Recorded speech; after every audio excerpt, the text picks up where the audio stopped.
Alhamdulillah rabbil alamin wassalatu wassalamu ala asyrofil anbiya'i wal mursalin sayyidina Muhammadin wa ala alihi wa sahbihi ajma'in wa ala mu'allif rahimahullah wa nafa'ana bi ulumihi wa amadna bi asrarih wa bi fid dharaini amin. Faslun fi babin najasat. Ilanggal, kita masih jelaskan tentang bab najis ilanggal sampai kalimat sampai perkataan musannif wais wal maitatu dan bangkai. Jadi di antara barang-barang najis wal maitatu dan bangkai. Jadi bangkai najis. Illal adamiyah, kecuali anak adam, bangkai manusia. Illal adamiyah, kecuali manusia. Jadi bangkai semua najis kecuali bangkai manusia. Jadi kita meninggal dunia itu bangkai. Ya sebenarnya kita meninggal itu bangkai. Makanya dikatakan an-nasu manusia. An-nasu malu ila man indahu malu wa man la indahu an-nasu malu ila man indahu malu wa man la indahu malu wa anhun nasu qad malu. An-nasu qad dhahabu ila man indahu dhahabu wa man la indahu wa man laysa lahu indahu fa anhun nasu qad dhahabu. Artinya an-nasu qad dhahabu, manusia pergi ila man indahu dhahabu, pada orang yang punya emas. Ya orang, kalau ada orang kaya banyak orang datang, banyak tamu. Wa man laysa lahu dhahabu, barang siapa yang tak punya emas, kada kaya, fa anhun nasu qad dhahabu, maka orang akan menjauh darinya. Terus an-nasu qad malu ila man indahu malu wa man la indahu malu fa anhun nasu qad malu. Artinya an-nasu malu artinya sama dengan dhahabu tadi. An-nasu qad malu, manusia akan pergi, condong pergi ila man indahu malu, pada orang yang punya harta, mal. Wa man la indahu malu atau man laysa lahu malu, barang siapa yang tak punya harta, fa anhun nasu qad malu, maka manusia akan lari darinya. Itu sifat manusia. Ya. Kalau kayu banyak tamu. Di mana semut di mana ada gula, di situ ada semut. Di mana ada orang kaya, di situ banyak tamu, banyak keluarga. Ya. Contohnya mbahnya marhum Kamarsup, yang rumahnya besar samping masjid, tahu itu? Sok itu mbah, itu adik dari nenek. Ya, adik berarti apa? Adik dari Umi Nyabi. Ya. Jadi adik-adik dari nenek. Ini itu dulu Mbak Mansur tuh kaya. Coba adik lihat tadi. Ada Nirwah. Adik Nirwah.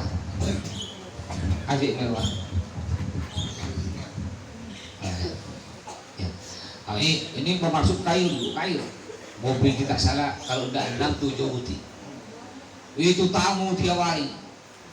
Mulai dari pejabat, ya, aparat, keparat, polisi, iblisi, semua lengkap datang. Ya. Pejabat, ustadz, penjahat semua datang, lengkap. Yang bukan keluarga ngaku keluarga. Ya. Sedangkan yang keluarga asli kayak emas, cucunya masih Abi jarang sana, jarang. Paling pergi kalau ada acara jarang. Kadang aku orang kaya kan. Gitu. Jadi bente.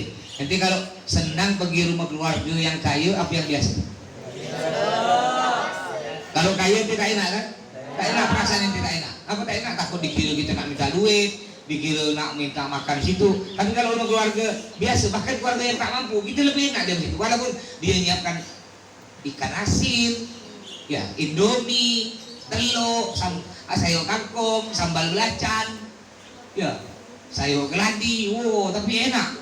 Tapi yang kalau yang di rumah keluarga yang kaya sekali, itu makan di meja. Mejanya bisa berputar, kursinya bisa berputar, rumahnya bisa berputar.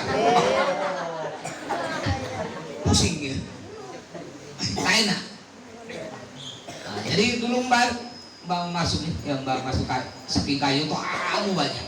Tapi ketika bangkrut, ya jatuh bangkrut sampai sakit sampai meninggal bangkrut, tidak ada tamu. Yang dulu ngaku keluarga hilang. Dulu ketika masih kaya, padahal keluarga jauh, bukan sepupu, semiliar pupu. Saking jauhnya, semiliar pupu, bahkan disebut pupu-pupu. Saking banyak pupu-pupu. Dia masih keluarga, ya keluarga jauh dari Nabi Adam. Itu kalau dari Nabi Adam berapa juta pupu itu ya? Pokok pupu-pupu. Tapi karena sogir boleh. Halo. Nah. Tapi karena orang kaya akhirnya ngaku apa? Pak Haji dengan saya keluarga dekat sekali. Sedekat hatiku dan hatimu kata dia. Sekali masih kaya keluarga dekat. Tapi sekali Mbak sudah bangkrut jatuh, hilang semua ada. Nah, tapi ketika bangkrut mana keluarga yang asli yang dekat. Ya abi emas sering ke sana. Jadi ketika bangkrut malah emas sering. Tapi ketika kaya enggak, jarang. Ya. Nah, sedangkan banyak orang ketika kaya dia peramai, ketika bangkrut enggak ada yang mendekati. Bahkan kiai dari jauh dari mana datang ke rumah Mbak. Sikit-sikit bawa sarung, bawa ini, bawa itu. Tapi ketika bangkrut seko kiai enggak ada. Satu ekor kiai enggak ada. Bukan satu orang, satu ekor. Artinya kiai saksut namanya itu. Orang kalau kaya didekati, dipegikan terus. Tiap bahkan sebulan 2 kali. Tapi ketika bangkrut malah gak pegikan. Ini bukan kiai, ini kiai. Ngerti? Kalau kiai ulama yang betul-betul ulama, ketika dia ada orang kaya dia pergi, ketika bangkrut juga pergi, bahkan nyumbang. Itu ulama yang betul-betul ulama. Tapi kalau bukan ulama, tapi keramat. Nah, ini yang bahaya keramat ini. Sorban besar kayak ban Vespa. Sorban segini besar kayak ban Vespa. Pura-pura datang, ya, nanti, dia manusia. Jadi manusia mulia ketika masih hidup. Ketika masih hidup manusia mulia. Banyak namanya. Nama asli Athaillah, nama pekeren Sahrukan. Kan banyak namanya. Sedangkan hewan dia ketika masih hidup namanya satu, tapi ketika mati dia banyak nama. Ayam kalau masih hidup namanya apa? Ayam ya. Tapi kalau mati banyak namanya. Ayam goreng, sate ayam, ayam balado, ayam bakar, banyak namanya kan? Nah, kalau kita manusia ketika hidup banyak nama, mati sebutik ada nama gitu. Bahkan kalau mati kalau kita tak lakukan nama kita jelek. Itu manusia. Tidak ada harganya. Mati manusia jadi bangkai. Jangan sama dengan bangkai manusia. Cuma bedanya bangkai manusia tak najis.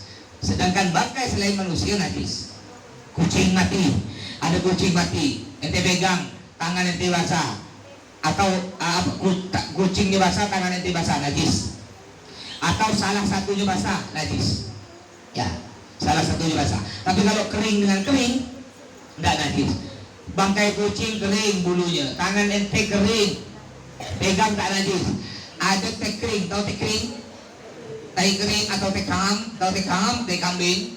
Nah, ente megang teh kam yang teh kering, tai kambing yang kering ente pegang, tangan ente kering, tekam dan teh kering, tainya kering ente pegang, itu tak najis. Karena kata kaidah fikih, jaf bil jaf tahir bila khilaf, yang artinya kering ketemu kering, suci tanpa ada ulama yang beda pendapat. Ya. Jadi kaidah fikih mengatakan jaf bil jaf tahir bila khilaf. Kering ketemu kering, suci tanpa ada ulama yang beda pendapat. Jadi kalau ente pegang yang kering ya, tai kering, tangan ente kering, ente pegang, enggak najis. Termasuk juga yang najis dari bangkai bulu-bulunya. Hewan, ya nih dengar, hewan yang enggak boleh dimakan, yang haram dimakan, bulunya najis, walaupun hewannya masih hidup. Contoh, apa yang biasa disayangkan nanti? Paling disayang kena manusia apa? Kucing. Hampir tiap rumah punya kucing, kan? Baik kucing kampung atau kucing kota. Yang mana kucing kampung, Mas? Kucing kampung itu kucing liar. Nah, kalau kucing kota itu yang cantik-cantik bulunya apa namanya itu? Kucing Anggoro, apalagi itu kucing Persia. Dulu mas punya dulu, dia pernah lihat kan punya mas dulu tuh, namanya Ben, ya, Ben namanya. Diberi orang itu dulu. Ada yang model macan dulu punya mamaki ya. Nah sekarang mah lagi sepupunya kucing. Karena itu perempuan namanya Melati. Nama panjangnya Siti Melati. Ya, Al-Kirdi. Ya. Margadia Al-Kirdi. Apa Al-Kirdi? Ya. Jadi semua Semua hewan yang haram dimakan dagingnya, bulunya najis, walaupun hewannya masih hidup. Ente megang kucing, santri baru, sayang, hidup nih, sayang, lalu mau sholat, lari itu kucing lari. Ente sholat, Allahu Akbar, ketika tinunduk, rukuk, ada bulunya sebuti, najis, tak sah, batal sholat. Caranya, buang bulunya bersihkan, baru ke sholat lagi. Kenapa najis? Karena hewannya dagingnya haram dimakan. Sedangkan hewan yang dagingnya halal dimakan, jika dia masih hidup, ya contohnya kambing, kita miara kambing sondesip. Ada, itu Abi punya. Coba kita pergi lihat di rumah Mas Walid, itu Abi miara kambing, namanya kambing sondesip. Ya, itu beranak, punya anaknya kecil, segini anaknya. Itu asli mirip boneka sondesip. Yang bulu-bulu di lebat-lebat tuh, tapi putih semua dia. Domba. Sondesip itu agak mirip, ada santri sini dari Galang, agak mirip dia, agak binat gitu. Karena sebelah kiri sana dia orang. Salah. Ketawa dia. Kamu pula anak yang kena kata Hafid nih. Ya. Jadi andai kan itu megang kambing sondesip itu yang lucu, kayak punya Amin beranak kecil gini, lucu betulnya, mukanya pun sampai saking banyaknya bulu tuh mata ini agak hampir ketutup. Mirip boneka sondesip. Nanti pegang gini. Lalu bulunya melekat-lekat ke wajah ente. Ente lepaskan kambingnya ke sholat, Allahu Akbar, tidak batal sholat ente. Kenapa tidak batal? Karena hewannya boleh Jadi intinya hewan yang haram dimakan dagingnya, maka bulunya najis walaupun hewannya masih hidup. Tapi kalau hewan yang halal dimakan dagingnya, bulunya tak najis, tapi dengan syarat kalau hewannya masih hidup. Tapi kalau hewannya udah mati, ada sondesip mati anaknya, kambing kecil mati, lalu dia nangis, namanya siapa? Si boy kasihan kau boy, mati dah boy. Dia belum mayatnya si boy ini yang kambing kecil, lalu disimpan di sholat, Allahu Akbar, bulunya masih melekat, najis tak? Najis apa tak? Najis karena kambingnya udah udah mati, jadi bangkai, tidak disembelih. Kecuali mati disembelih, tak najis bulunya. Ya, jadi bangkai manusia, semua bangkai hukumnya najis kecuali bangkai manusia tidak najis. Terus, apa lagi yang tidak najis? Sambil. Wasamaka juga bangkai tidak najis, wasamaka dan ikan, bangkai ikan. Wasamaka dan ikan. Ya. Jadi bangkai ikan tidak najis. Semua ikan itu bangkai. Memangnya kita pernah makan ikan hidup? Aduh. Pernah aja makan ikan kembung tengah hidup kita gigit? Sampai mulai lagi pernah? Nggak ada, berarti ikan semua mati bangkai. Ada nggak orang yang beli ikan? Iya, kalau ikan jelas ikan tongkol bisa sembelih. Kalau ikan teri, sembelih ikan teri 1 kilo. Sampai berusaha mulut ente beli. Udah sembelih, buang lagi isi perut. Kalau ikan kembung bisa dibuang isi perut. Kalau ikan teri, dibuang isi perut, sisa kepalanya. Apalagi udah ngapur ini. Yang kecil, sembelihlah satu-satu. Udah ngapur anaknya gitu. Kayak aku kecil. Ya. Jadi ikan, kita ketemu ikan di parit. Ketika dia mau wudhu atau dia mau main parit, tiba-tiba ada ikan gabus 5 ekor ngambang mati. Dia bunuh diri, ngambang stres dia. Mati 5 ekor, udah usah repot-repot, ambil itu ikan.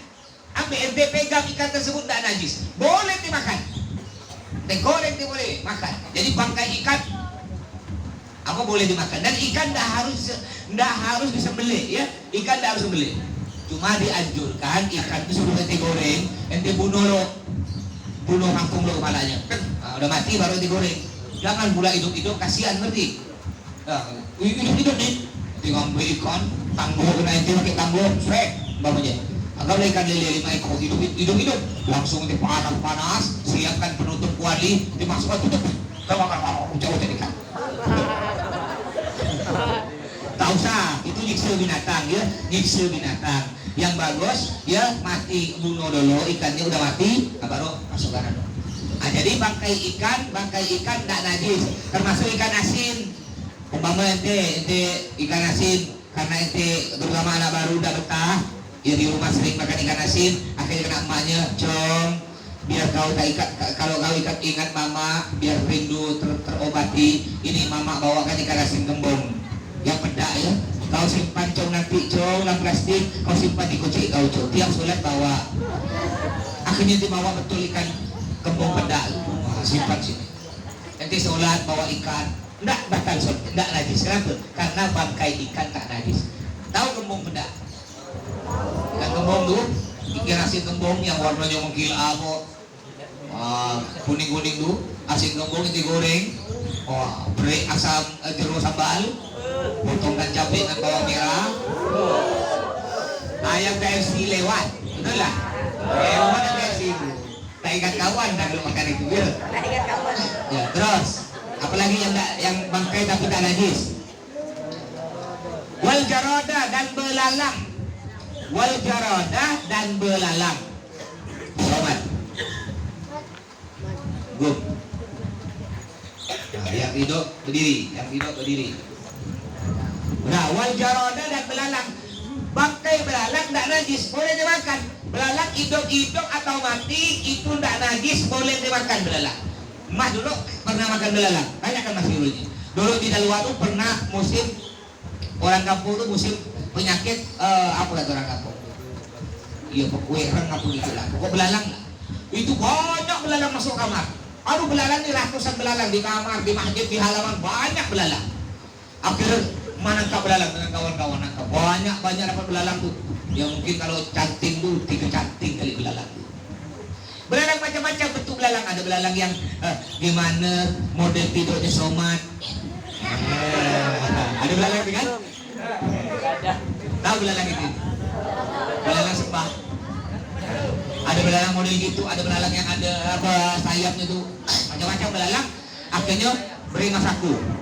Jadi belalang yang banyak tuh 3 canting tuh, buang-buang apanya sayap-sayapnya buang, langsung diberi ngulek apa bawang putih, beri air, beri masaku, langsung diberi di bumbu tadi, langsung digoreng. Warnanya warna oranye, kayak udang, baru dimakan. Satu kamar makan, enak.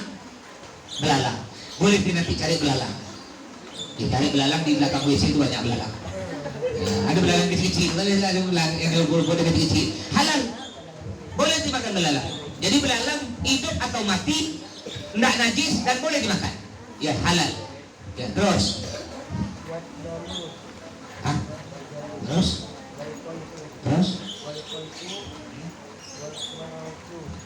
Juga diantaranya barang yang najis wadamu dan darah. Ya darah najis.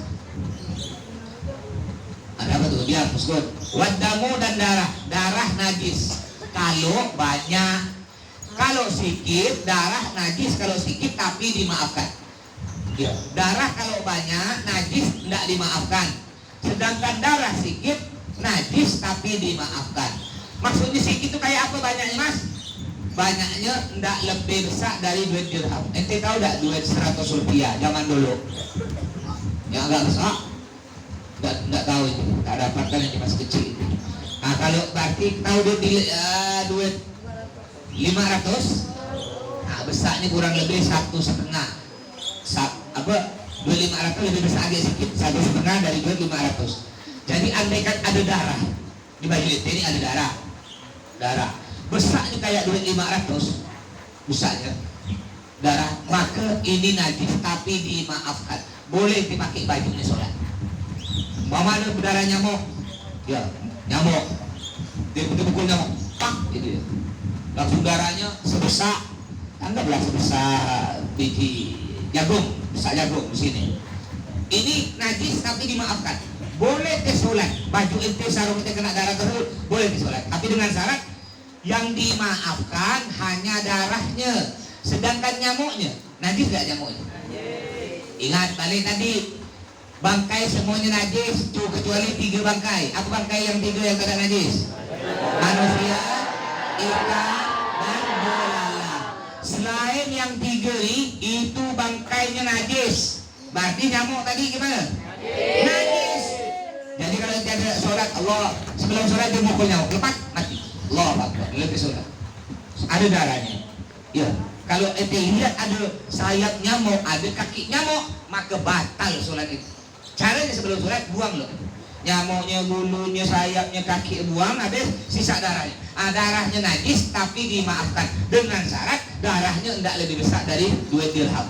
500 lah, tidak lebih besar.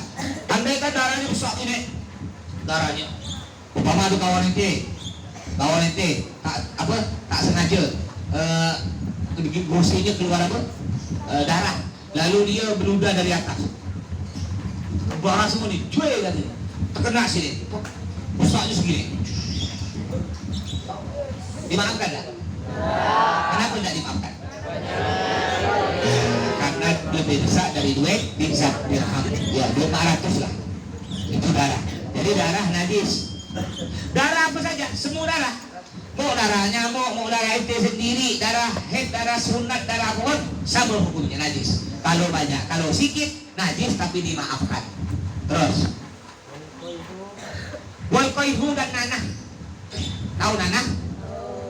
Nah, makanya anak baru nanti kalau kena penyakit, biasa penyakit anak baru itu gatal-gatal. Ya, jangan heran. Mungkin ente semua hidup tak pernah gatal-gatal, tiba-tiba di badan ente ada baut, penabur, etang, kopeng, sepana lengkap di situ semua. Ente tak usah terkejut. Itu penyakit santri. Biasanya ada nananya banyak. Semua santri itu kena. Emas dulu mundur di luar habis kena gatal-gatal. Bitoha sama kena gatal-gatal. Bahar bin Semit. Wah itu dulu gatal-gatal semua sebadan itu. Tapi jangan takut nanti, walau kena gatal-gatal di pondok, tenang, jangan sibuk nak nyari. Kadang-kadang perempuan nih biasa, udah gatal-gatal sembuh kan ada bekas-bekas itu, sibuk dia. Beli apa tamplas, apa di semua di macam-macam beli. Dia dibeli bensin, beli spiritus, beli kaporit, dibeli oralit, dibeli beklin, lengkap semua dia. Sikat besi lagi biar tak usah. Nanti dia sembuh sendiri. Ini muka mani dulu nih, jerawat batu semua nih, jerawat banyak. Ini gatal-gatal nih. Tapi lah sampai sekarang hilang. Bibar bisa itu. Bibar seperti kalau di pondok dengan mas tuh dia panggil mas hau-hau. Ya, sampai sekarang. Dulu sebelum corona yang datang Pontianak ketemu, melihat mas dari jauh, mama baru datang dia, hau-hau kata teriak. Ya, mari dalwah dipanggil hau-hau dulu ya. Nah, jadi kalau nanti ketemu santri lama, santri leting mas, nanti kalau ketemu Bibtoha, tanya Bibtoha, Bib kenal hau-hau dan tahu nih, berarti mas. Jadi kalau Bahar bin Semit dulu kalau majalah dengan mas dulu ngumpul malam Jumat, buat kahwa tadi, buat kopi, iya kan, buat mas. Tak ada gelas leh, ambil cantik di hammam banyak, bala, gelasnya cantik di WC, ambil cantik di WC masih banyak lumut-lumut itu, pakai itu, berik kopi, berik gula, berik panas, tak ada sendok tak ada beb. Nah, lempar gosok gigi, pakai gosok gigi. Aduh. Dengan Bahar bin Semit. Minum berdua, satu cantik, minum kopi. Dia itu kena gatal-gatal dulu satu badan. Tapi sekarang lihat mukanya. Wah, artis Korea lewat. Siapa tak kenal gantengnya Bahar bin Semit? Di Bahar bin Semit KW yang alumni Al-Jihad ganteng itu. Tahu? Di Bahar bin Semit KW Habib Rehan. Tahu Habib Rehan? Tahu? Kan alumni Al-Jihad mondok di sini sama dengan ente dulu kena gatal-gatal itu. Nah, itu kan yang KW, dia tiruan dari Bahar asli. Ganteng enggak tuh Habib Rehan? Bukan ganteng tapi cantik. Itu yang KW yang ganteng gitu, apalagi ambil Bahar bin Semit yang asli. Bagaimana dengan datuk mereka para habaib Nabi Muhammad? Yo, ganteng dia kayak apa? Ini cucu-cucunya ganteng kayak gitu. Tapi tidak semua juga keturunan Nabi pada Nabi itu mukanya muka Arab. Ada juga yang muka biasa karena nenek-nenek itu biasa datuk-datuknya nikah dengan orang biasa, dengan bukan syarifah biasa. Makanya ipa tidak boleh menikah dengan yang bukan Habib. Aldi, tidak boleh. Ente al-kacung haram ente menikah dengan ipa. Sedangkan Habib atau Habib boleh menikah dengan Ipah, juga boleh menikah dengan orang biasa. Atau Habib jika menikah dengan Ipah, anaknya tetap jadi Menikah dengan orang biasa, anaknya pun jadi Habib. Tapi kalau Ipah ya, kalau menikah dengan Habib, anaknya jadi Habib jadi Ipah. Tapi kalau IPA tidak menikah dengan Habib, menikah dengan orang biasa, anaknya bukan Al-Haddad Al-Qadri, tapi Al-Kacong Al-Jebing. Ngerti? Jadi tidak boleh menikah dengan IPA. Nanti Al-Kacong nih. Pokok kalau ada alumni Al-Jihad, dengarkan. Kalau ada santri Al-Jihad, alumni Al-Jihad menikah dengan IPA padahal dia bukan II, bukan Habib, jangan undang mas.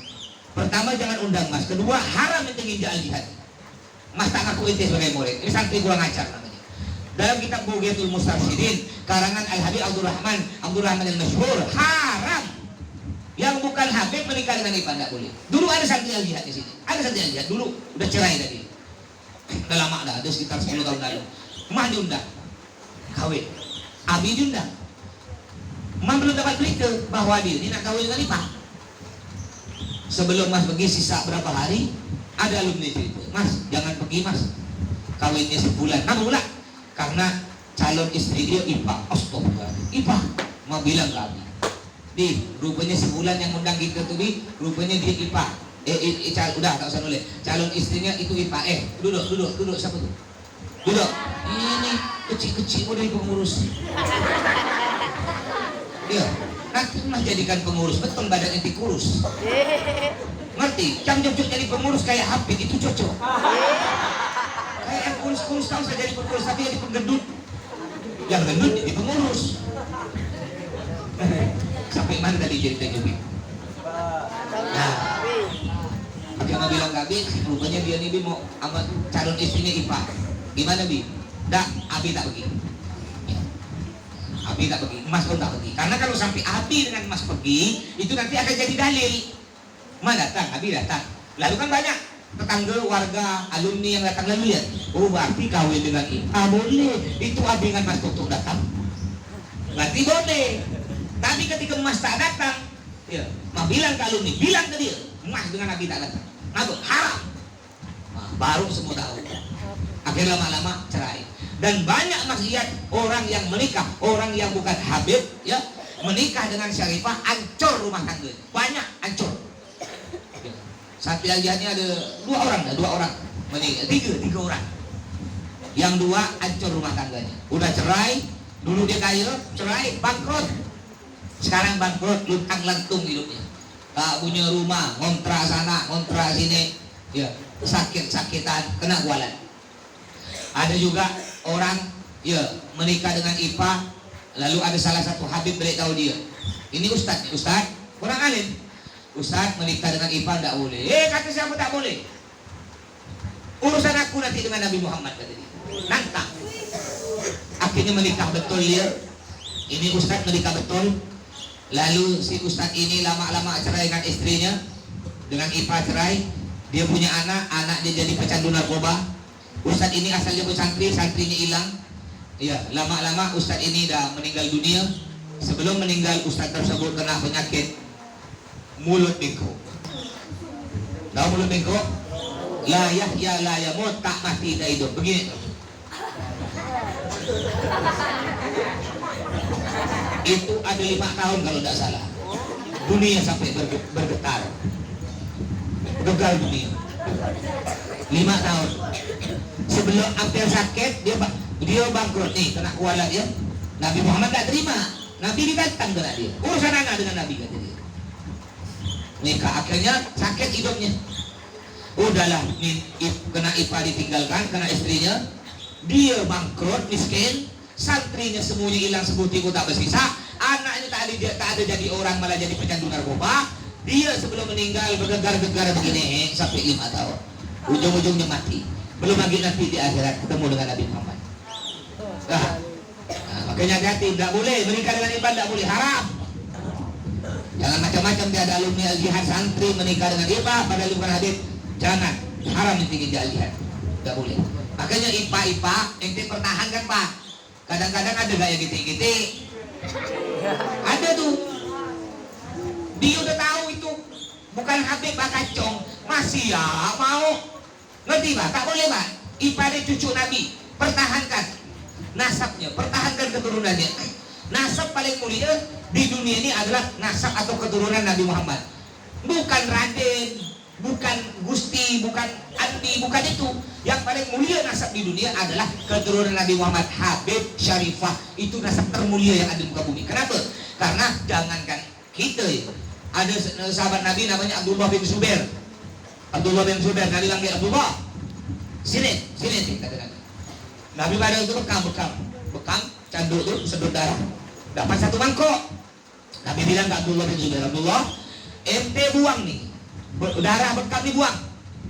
Iya Nabi. Dia jalan udah jauh, Nabi tidak melihat, bukan dibuang, diminum. Udah minum belum.